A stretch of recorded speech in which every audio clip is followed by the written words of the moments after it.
समस्त को नमस्कार मु बीरेन आपण मान गोटे नुआ वीडियो को बहुत बहुत स्वागत। जदि आपण पिला 2025 मसीह अनुष्ठित होता ओडिशा आदर्श विद्यालय प्रवेशिका परीक्षा देते तेज आपण मैंने समस्ते जानी सारे तार रिजल्ट पब्लिश हो जाए। रिजल्ट आप केमती देखिए प्रथम आप निज फोन ने कि लैपटॉप रे गोटे वेबसाइट को आप विजिट करेंगे। वेबसाइट ना हूँ bscodia.ac.in।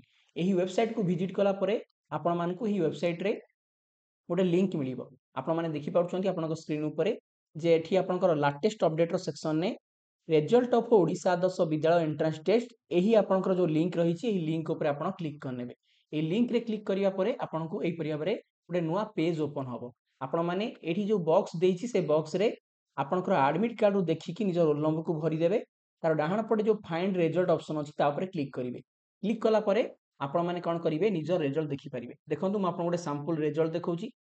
ये हूँ आपणकर जड़े पिलार रिजल्ट जो थी कि पिलाटी क्यों क्लास आवेदन करथिला फॉर्म ता सहित पिलार फादर नेम पिलार मदर नेम पिलार नेम ता सहित आपणकर अन्य सब डिटेल्स गुड़िक रही ता सहित पिलाटी आपणकर जो ओएवी आवेदन करथिले से ओएवी रो ना एवं एंट्रेंस टेस्ट रे पिलाटी केते मार्क रखिछि ता मध्य पिला माने आपण माने जानि परिबे। तेबे आपण मानकु तो मु तो जणैथिली एठी केवल आपण निजर मार्क देखि परिबे किंतु पिला माने पचरंती सर मार्क सिना में जान देलु किंतु आमे जो ओएवी आवेदन करथिलु से ओएवी हमर सिलेक्शन हेछि नाही केमे जानिबु।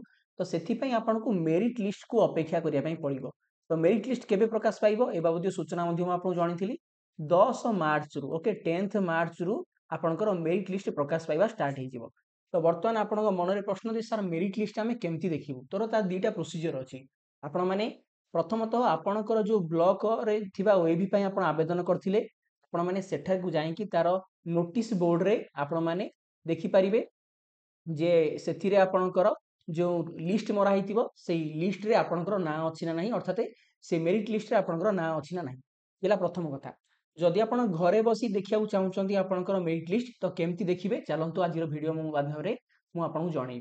ओके तो सेथि पई कोन करिवे ना आपण जेउ ब्लॉक रु बिलोंग करंती बा जेउ जिल्ला रु बिलोंग करंती प्रथमे गूगल को जिवे से जिलार नाटा सर्च करदेवे। जेमती फॉर एग्जांपल मु जदि जाजपुर जिल्ला रे जेते गुडे सब ओएवी स्कूल अछि तार मेरिट लिस्ट देखिया चाहूची तो आपणकर सर्च करदेवी जाजपुर। जाजपुर सर्च कला परे आपणकर जाजपुर जिल्लार जो ऑफिशियल पोर्टल रहिछि ता आपणकर आसीजिवो।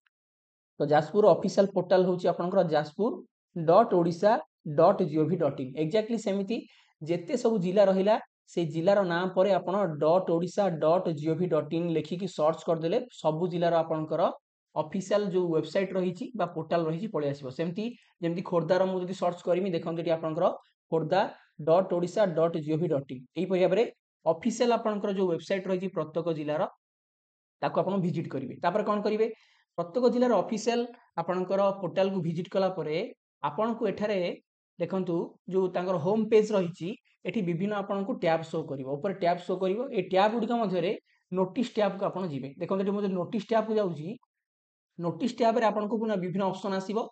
एठी जो रिजल्ट ऑप्शन अछि तापर आपण क्लिक करिवे। रिजल्ट ऑप्शन ऊपर क्लिक कला परे एठी देखंतु किछि शो करूनै तो आपण देखंतु एठी जो आर्चिव रिजल्ट रहिछि ना ए आर्चिव रिजल्ट ऊपर क्लिक करनेबे। क्लिक कला परे आपणकर कोन आसीबो देखंतु जदि म आर्चिव रिजल्ट ऊपर क्लिक करूछि तो एठारे ए वर्ष तो एबे अपलोड हेइनी आपणकर मार्च 10 पर अपलोड हबो।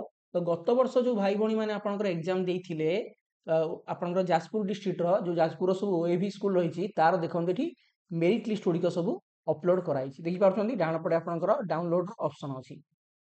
ठीक से परिया बरे मु आपनको खोर्धा डिस्ट्रिक्ट रो मध्ये शो करू। देखन खोर्धा जिल्ला रो सेमति जदि आमे तार ऑफिशियल वेबसाइट को विजिट करिबा तेबे एठी मध्ये आपणकर गोटे नोटिस ऑप्शन अछि। नोटिस ऊपर जाई कि आपण रिक्वायरमेंट और रिजल्ट ऊपर क्लिक करनेबे। एठी मध्ये आपनको देखंतु आरसीबी रिक्वायरमेंट ऊपर क्लिक करनेबे। तापर एठी आपनको जहाँ भी सब आपणकर अपलोड हे डॉक्यूमेंट ता शो करिवो। कोन टिके तळु पळे आसिले देखम सेकंड पेज को जदि मु पळेबी एठी पिला माने देखि पारुछंती आपणकर 2024 एवं 25 जो शिक्षा वर्ष रे जो आपणकर खोर्धा डिस्ट्रिक्ट रो विभिन्न आदर्श स्कूल ले जे भाई भणी मानकर सिलेक्शन हेतिला तार सिलेक्शन लिस्ट ता सहित वेटिंग लिस्ट गुडीकर पीडीएफ गुडीक एठी अछि। एक्जेक्टली सेही परिया बरे ए वर्ष मध्ये जो भाई भणी माने परीक्षा देबे एही सब वेबसाइट गुडीक रे आपण माने निज निजर कोन करि परिबे ना मेरिट लिस्ट गुडीक देखि परिबे। एठी गोटे कथा मु कहि रखे ओडिसा रो सबु जिल्ला रे आपणकर एका संगरे मेरिट लिस्ट ऑनलाइन अपलोड होई न थाए। तो कोठी टिके शीघ्र हो जाए कोठी के लेट हो जाए किंतु आपण रेगुलर जदि चेक करिवे ଜାଣିପାରିବେ ଆପଣଙ୍କର ମେରିଟ୍ ଲିଷ୍ଟ ଆସିଲା କି ନାହିଁ। ଯଦି ଆପଣଙ୍କୁ ଅନଲାଇନରେ ମେରିଟ୍ ଲିଷ୍ଟ ସବୁ ଶୋ କରୁନାହିଁ, ତେବେ ଆପଣ ନିଜ ବ୍ଲକରେ ଥିବା ଆଦର୍ଶ ସ୍କୁଲକୁ ଯାଇକି ତାଙ୍କ ନୋଟିସ୍ ବୋର୍ଡରେ ଦେଖିପାରିବେ। ତ ଏଠି ଦେଖନ୍ତୁ ମୁଁ ଆପଣଙ୍କୁ ଗୋଟେ ସାମ୍ପଲ ଶୋ କରୁଛି ଯେ ଆପଣଙ୍କର ମେରିଟ୍ ଲିଷ୍ଟ ଗୁଡ଼ିକ କେମିତି ଦେଖା ହୁଏ। ତ ଯାଜପୁର ଦେଖନ୍ତୁ ଗୋଟେ ବିଞ୍ଝାରପୁର ବ୍ଲକ ଅଛି, ସେ ବିଞ୍ଝାରପୁର ବ୍ଲକର ଆପଣଙ୍କର ଯୋଉ ଭାଇ ଭଉଣୀ ମାନେ ପରୀକ୍ଷା ଦେଇଥିଲେ 2024ରେ, ତାଙ୍କର ଇଏ ହେଉଛି ମେରିଟ୍ ଲିଷ୍ଟ, ଯେଉଁଥିରେ ଆପଣଙ୍କ ରୋଲ ନମ୍ବର ରହିବ, ଆପଣଙ୍କ ନାଁ ରହିବ, କେଉଁ କ୍ଲାସ୍ ପାଇଁ ଆପଣ ଆବେଦନ କରିଥିଲେ, ଆପଣଙ୍କର ଅନ୍ୟ ଡିଟେଲ୍ସ ଗୁଡ଼ିକ ଏବଂ କେତେ ମାର୍କ ଆପଣ ସ୍କୋର କରୁଛନ୍ତି। ଓକେ, ଏଇ ଲିଷ୍ଟ ଯଦି ନାଁ ଥିବ ଜାଣିବେ ଯେ ଆପଣଙ୍କର ସିଲେକ୍ସନ ହେଇଛି। ସେପରି ଭାବରେ ଦେଖନ୍ତୁ ଦାନଗଦି ବ୍ଲକର ଯୋଉ ଭାଇ ଭଉଣୀ ମାନେ ପରୀକ୍ଷା ଦେଇଥିଲେ ଯାଜପୁର ଡିଷ୍ଟ୍ରିକ୍ଟର, ସେମାନଙ୍କର ମଧ୍ୟ ଏହିପରି ଭାବରେ ଗୋଟେ ମେରିଟ୍ ଲିଷ୍ଟ ଆପଣଙ୍କର ଗତ ବର୍ଷ ଆସିଥିଲା। ଓକେ, ଏ ବର୍ଷ ମଧ୍ୟ ଯେଉଁମାନେ ପରୀକ୍ଷା ଦେଇଛନ୍ତି ଏହିପରି ଭାବରେ ଗୋଟେ ମେରିଟ୍ ଲିଷ୍ଟ ଆପଣଙ୍କର ଆସିବ। ସେମିତି ଯଦି ଖୋର୍ଦ୍ଧା ଡିଷ୍ଟ୍ରିକ୍ଟର ଆପଣ ଦେଖିବେ, ଖୋର୍ଦ୍ଧାର ଦେଖନ୍ତୁ ଗୋଟେ ହେଉଛି ଆପଣଙ୍କର ବାଲିଅନ୍ତା ଯୋଉ ବ୍ଲକ ରହିଛି, ସେ ବାଲିଅନ୍ତା ବ୍ଲକର 2024ରେ ଯୋଉ ଭାଇ ଭଉଣୀ ମାନେ ପରୀକ୍ଷା ଦେଇଥିଲେ ତାଙ୍କର ଇଏ ହେଉଛି ମେରିଟ୍ ଲିଷ୍ଟ। ଓକେ, ସେପରି ଭାବରେ ଦେଖନ୍ତୁ ଖୋର୍ଦ୍ଧାର ବାଲିପାଟଣା ଆପଣଙ୍କର ଯୋଉ ବ୍ଲକ ରହିଛି ଇଏ ହେଉଛି ତାର ମେରିଟ୍ ଲିଷ୍ଟ। ଏକ୍ଜାକ୍ଟଲି ସେମିତି ଆପଣମାନେ ସମସ୍ତେ ନିଜ ନିଜ ଯେଉଁ ରହିଛି ଆପଣଙ୍କର ଜିଲ୍ଲାର ଅଫିସିଆଲ ପୋର୍ଟାଲ ତାକୁ ଭିଜିଟ୍ କରିକି ଗତ ବର୍ଷର ମଧ୍ୟ ଦେଖିପାରିବେ ଯେ ଆପଣଙ୍କର ମେରିଟ୍ ଲିଷ୍ଟ, ଏବଂ ଏ ବର୍ଷର ମେରିଟ୍ ଲିଷ୍ଟ ଯେବେ ପ୍ରକାଶ ପାଇବ ସେ ୱେବସାଇଟରେ ମଧ୍ୟ ଆପଣଙ୍କର ପ୍ରକାଶ ପାଇବ। ମନେ ରଖନ୍ତୁ 10 ମାର୍ଚ୍ଚରୁ ହିଁ ଆପଣଙ୍କର ମେରିଟ୍ ଲିଷ୍ଟ ଆସିବା ଆରମ୍ଭ ହୋଇଯିବ। ଠିକ୍ ଅଛି, ତ ଆଇ ହୋପ୍ ଆପଣଙ୍କୁ ଭିଡ଼ିଓଟି ଯଦି ଇନଫର୍ମେଟିଭ ଲାଗିଥିବ ଅଧିକରୁ ଅଧିକ ସଂଖ୍ୟାରେ ଭିଡ଼ିଓଟିକୁ ଲାଇକ୍ କରିନେବେ, ସାଙ୍ଗସାଥିମାନଙ୍କ ସହିତ ସେୟାର କରିବେ, ସେମାନଙ୍କୁ ମଧ୍ୟ ଜଣାଇବେ ଘରେ ବସି ସେମାନେ କେମିତି ଅନଲାଇନରେ OAVର ଯୋଉ ମେରିଟ୍ ଲିଷ୍ଟକୁ ଦେଖିପାରିବେ। ପୁଣି ଆପଣମାନଙ୍କ ସହିତ ଏହିପରି ଭାବରେ ଗୋଟେ ନୂଆ ଇନଫର୍ମେଟିଭ ଭିଡ଼ିଓରେ ଭେଟ ହେବ। ସେ ପର୍ଯ୍ୟନ୍ତ ସମସ୍ତଙ୍କୁ ହୃଦୟରୁ ବହୁତ ଧନ୍ୟବାଦ। Thank you very much. God bless you all.